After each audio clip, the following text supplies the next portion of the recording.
Exam का दौर कुछ चल रहा है, कुछ समाप्त हो चुके हैं और वैल्यूएशन का जो दौर शुरू हो चुका है। आज मैं आप लोगों का ध्यान वैल्यूएशन के प्रोसेस पर केंद्रित करना चाहूँगा। देखिए, जब कोई बच्चा एग्ज़ाम देता है, एग्ज़ाम में दो तरह के पेपर आते हैं, एक मल्टीपल चॉइस क्वेश्चंस, दूसरा डिस्क्रिप्टिव क्वेश्चंस। आज के ज़माने में मल्टीपल चॉइस क्वेश्चंस के लिए ऑप्टिकल कैरेक्टर रीडर या मैग्नेटिक इंक कैरेक्टर रीडर का इस्तेमाल होता है, जिसमें गलती होने की संभावना लगभग नहीं होती। पर आज मैं सवाल उठा रहा हूँ, जो ऑनलाइन वैल्यूएशन, जिसमें खासकर डिस्क्रिप्टिव क्वेश्चंस को वैल्यू किया जाता है, यहाँ मैं आप लोगों का ध्यान आकर्षित करना चाहूँगा। खासकर जो अध्यापक वैल्यूएशन के लिए अपॉइंटमेंट किए जाते हैं, उनकी उम्र 35 से 50 के बीच होती है।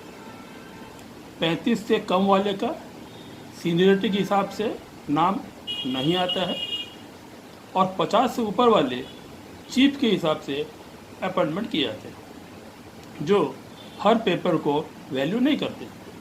रहा सवाल 35 से 50 साल तक के टीचर्स जो वैल्यूएशन में खासकर इन्वॉल्व होते हैं।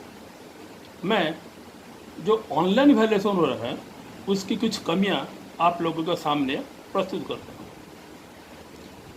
ऑनलाइन वैल्यूएशन का प्रोसेस होता है कि जो भी आपका स्क्रिप्ट है, उसे स्कैनिंग किया जाता है। स्कैनिंग में उसे कुछ कोड नंबर दिया जाता है और उस स्कैनिंग के आधार पर जब कोई टीचर वैल्यूएशन के लिए बैठता है, तो वो पेपर उसके सामने डिस्प्ले होता है। यहाँ सवाल पैदा होता है, जो अध्यापक वैल्यूएशन के दौरान स्क्रिप्ट को ऑब्जर्व कर रहे हैं, क्या उनके एर्गोनॉमिक्स, उनके एज को कंसिडर किया गया है?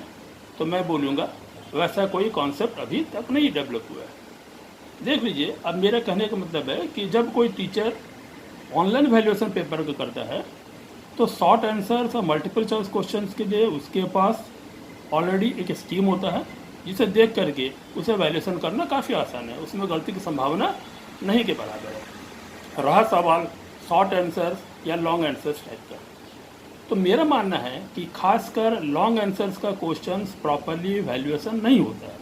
उसके कई कारण हैं। यहाँ मैं किसी भी शिक्षक को दोष नहीं दे सकता, क्योंकि शिक्षक के समय पास एक समय की सीमा होती है।